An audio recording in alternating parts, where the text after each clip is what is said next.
धीर जन प्रियं प्रियकरं निर्मत्सरं पूजितं नाना शास्त्र विचारणैकनिपुणं सद्धर्म संस्थापकं. And now chapter 50, further analysis of mixed rasas. त्रिभुवने मन्नौ शरण्याकरौ नाना शास्त्र विचारणैकनिपुणं सद्धर्म संस्थापकौ. As already described, if certain kinds of mellows become mixed and there is a joining of opposite mellows, then the situation is called incompatible.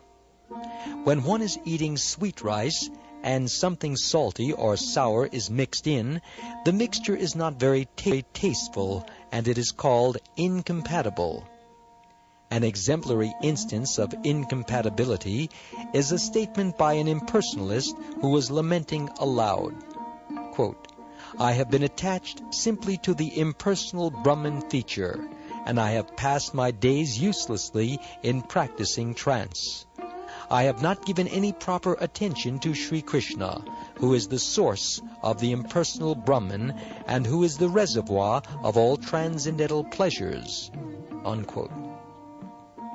In this statement, there are traces of neutrality and conjugal love, and the resulting humor is incompatible.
Sometimes it is found in places like Vrindavan that a person with a slight devotional attitude of neutral love for Krishna may immediately and artificially try to attain to the platform of conjugal love. But because of the incompatibility of neutrality and conjugal love, the person is found to fall from the standard of devotional service. Incompatibility was expressed by a great devotee on the platform of neutrality when he sarcastically prayed, quote, "I am very anxious to see Krishna, the Supreme Personality of Godhead, who is many millions of times more affectionate than the Pitas or forefathers in the Pitraloka, and who is always worshipped by the great demigods and sages. I am a little surprised, however, that although Krishna is the husband of the goddess of fortune, his body is often marked with the nail pricks of ordinary society girls." Unquote. Here is an example of incompatibility due to a mixture of neutrality and high conjugal love.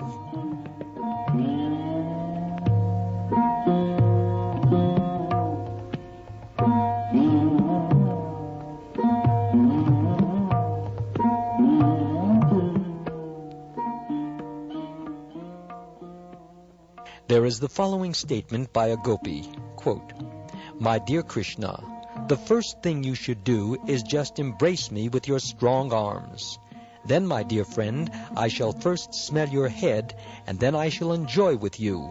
Unquote. This is an example of incompatibility in which conjugal love is the whole and servitorship is the part. One devotee said, quote, "My dear Krishna, how can I address you as my son when you are addressed by the great Vedantists as the absolute truth, and by the Vaishnavas who follow the principles of Narad Pancharatra as the Supreme Personality of Godhead? You are the same Supreme Person, so how shall my tongue be so extraordinarily bold as to address you as an ordinary son?" Unquote. In this statement, there is a mixture of neutrality and parental love, and the result is incompatible. Another devotee said, quote, "My dear friend, my youthful beauty is as temporary as lightning in the sky, and therefore my possessing attractive bodily features is unimportant. I have never met Krishna, so I request you to please arrange for my meeting him immediately." Unquote. In this statement, there is the incompatibility of a neutral mellow mixed with conjugal love. A lusty woman in Kailas once told Krishna, quote, "My dear Krishna, may you have a long life." Unquote. Then, after saying this, she embraced Krishna. This is an example of incompatibility resulting from a mixture of parental love and conjugal love. The purpose of the above analysis is to show that in the mixture of various mellows or reciprocations of ecstatic love between Krishna and the devotees, if the result is not pure, there will be incompatibility. According to the opinion of stalwart devotees like Rupa Goswami, as soon as there are contradictory feelings, the result is incompatible.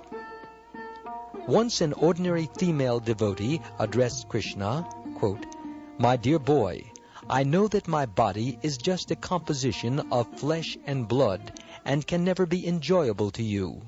But still, I have been so attracted by your beauty that I wish that you accept me as your conjugal lover."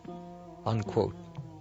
In this statement, there is incompatibility caused by a mixture of ghastliness and conjugal love in devotional service.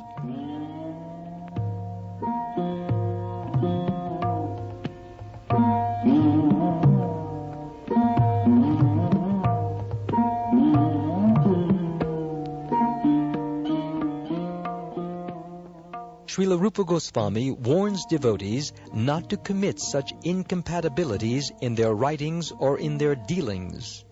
The presence of such contradictory feelings is called rasa basa. When there is rasa basa in any book of Krishna consciousness, no learned scholar or devotee will accept it. In the Vidagdha Madhava, 2nd Act, verse 17, Purnamasi tells Nandimukhi, quote, "Just see how wonderful it is. Great sages meditate upon Krishna after being relieved from all material transactions, and with great difficulty they try to situate Krishna in their hearts. And opposed to this young girl is trying to withdraw her mind from Krishna so that she can apply it in the material activities of sense gratification. What a regrettable thing it is that this girl is trying to drive away from her heart the same Krishna who is sought after by great sages through severe austerities and perseverance." Unquote. Although in this statement there are contradictory mellows of ecstatic devotion, the result is not incompatible because the conjugal love is so elevated that it is defeating all other varieties of mellows. Srila Jiva Goswami comments in this connection that such a loving state of mind is not possible for all. It is possible only in the case of the gopis of Vrindavan. There are many other instances of contradictory mellows where there is no perverted experience of rasa basa. Once some minor demigod of the heavenly planets remarked, quote, "Krishna, whose joking words were once the source of so much laughter for the residents of Vraja, has now been attacked by the serpent king Kaliya, and he has become the object of everyone's overwhelming lamentation." Unquote. In this instance, there is a mixture of laughter and compassion, but there is no incompatibility because by both of these rasas, the loving affection for Krishna is increased.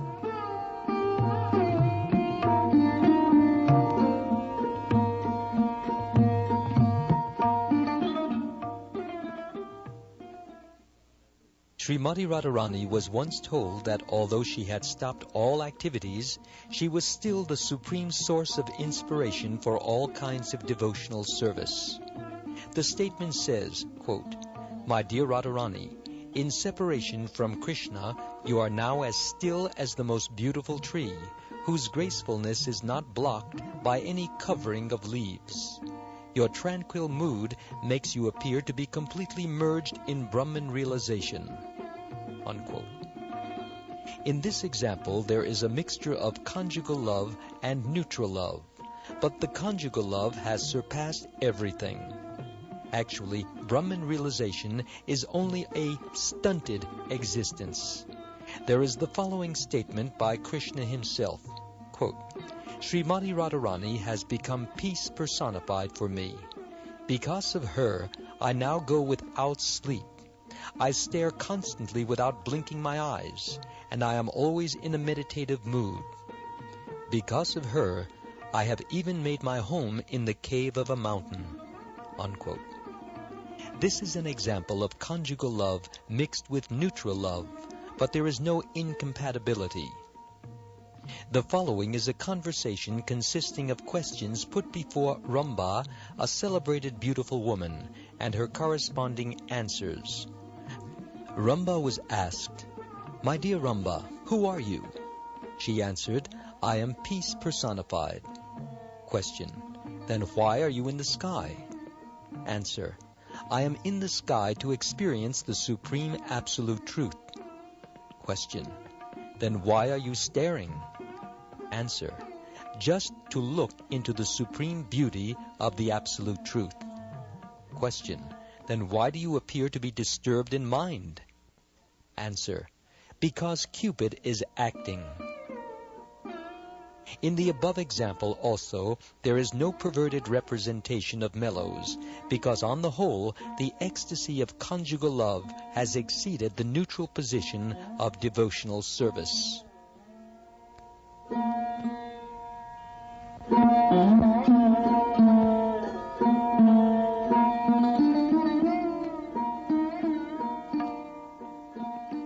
In the 10th canto of Srimad Bhagavatam, 60th chapter, verse 45, Rukmini Devi said, quote, "My dear husband, a woman who has no taste for the transcendental pleasure available from your personal contact must be inclined to accept as her husband somebody who is externally a combination of mustache, beard, body hairs, fingernails, and some head hair. And within him there are muscles, bones, blood, intestinal worms, stools, mucus, bile, and similar things.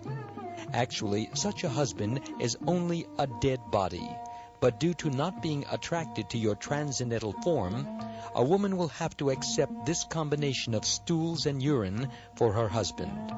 Unquote. This statement, which lists the ingredients of a material body, is not a perverted mellow in transcendental realization, because it shows correct discrimination between matter and spirit. In the Vidagdha Madhava, 2nd Act, verse 31, Krishna tells his friend, quote, "My dear friend, what a wonderful thing it is that since I have seen the beautiful lotus eyes of Srimati Radharani, I have developed a tendency to spit on the moon and the lotus flower." Unquote. This is an example of conjugal love mixed with ghastliness, but there is no incompatibility.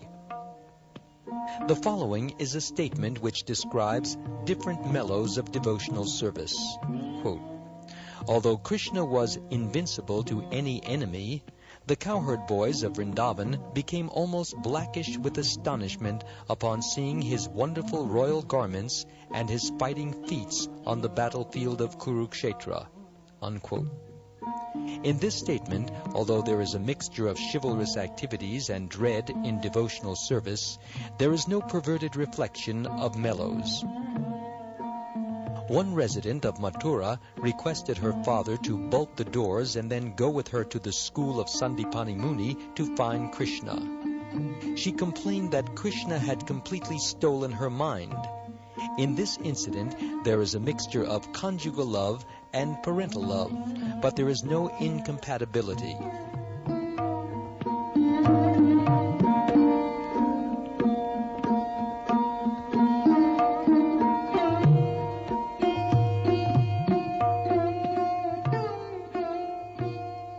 A Brahmanandi, or impersonalist, expressed his desire as follows, quote, "When shall I be able to see that supreme absolute personality of Godhead, who is eternal bliss and knowledge, and whose chest has become smeared with red kumkum powder by touching the breast of Rukmini?"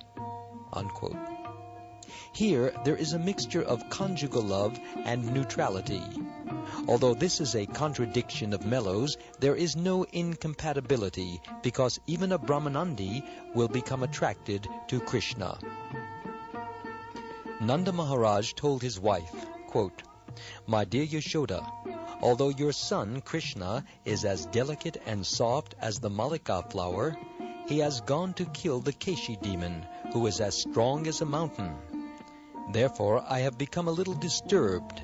But never mind, all auspiciousness to my son. I shall raise this hand, which is as strong as a pillar, and I shall kill the Keshi demon, just to give freedom from all anxieties to the inhabitants of Vrajamandala." Unquote. In this statement there are two kinds of mellows, chivalry and dread. Both of them, however, improve the position of parental love, and therefore there is no incompatibility. In the Lalita Madhava of Srila Rupa Goswami, it is stated, quote, "After Krishna's arrival in Kamsa's arena, Kamsa's priest looked at Krishna with a detestful expression. The entire arena was filled with dread on the part of Kamsa and his priest, and restless expressions of pleasure on the cheeks of Krishna's friends.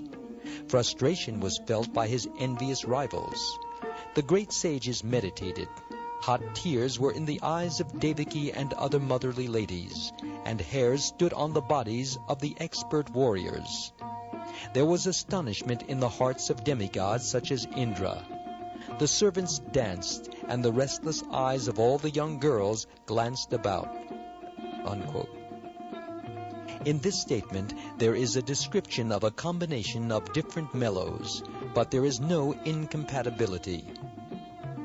A similar statement, which is free from incompatibility, is in the Lalita Madhava, wherein the author blesses all the readers of the book in the following manner, quote, "Although the Supreme Personality of Godhead is able to lift a mountain with the finger of his left hand, he is always humble and meek. He is always very kind to his loving devotees. He has frustrated Indra's attempt at vengeance by refusing him the sacrifice of Indra Yagya. He is the cause of all pleasure to all young girls. May he be ever compassionate upon you all." Unquote.